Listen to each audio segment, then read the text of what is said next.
నాన్న, నేను, చెల్లి. నాన్న మా మధ్యలో లేరు. కొన్ని మంత్స్ బ్యాక్ కాలం చేశారు. నాన్న లేకుండానే తెల్లారుతుంది. నాన్న లేకుండానే రోజులు గడుస్తున్నాయి. నాన్న మేమేడ్చిన ఏడుపులకి నీ గుండె కదిలితే బావుండు. ఎట్లుండాల్ ఎట్లా ఉన్నావు అని అడగాల్సిన వాళ్ళందరూ ఎలా పోయాడు, ఎలా చనిపోయారు అని జెప్పేసి అడుగుతున్నారు.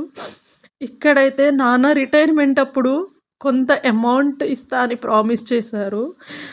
నాన్న చేతుల మీదుగా తీసుకుంటే వేరేలా ఉండేదేమో. ఆ కొంత అమౌంట్‌లో కొంత హాఫ్ అమౌంట్ అయితే ఈరోజు అమ్మ, నాకు, చెల్లికి ఇచ్చేశారు. వేటికైనా యూజ్ అవుతదేమో అని. నాన్న రిటైర్డ్ అవ్వకముందే కాలం చేశారు. రిటైర్ అయ్యుంటే హ్యాపీగా నాన్న చేతుల మీదుగా తీసుకునేవాళ్ళం ఈ అమౌంట్.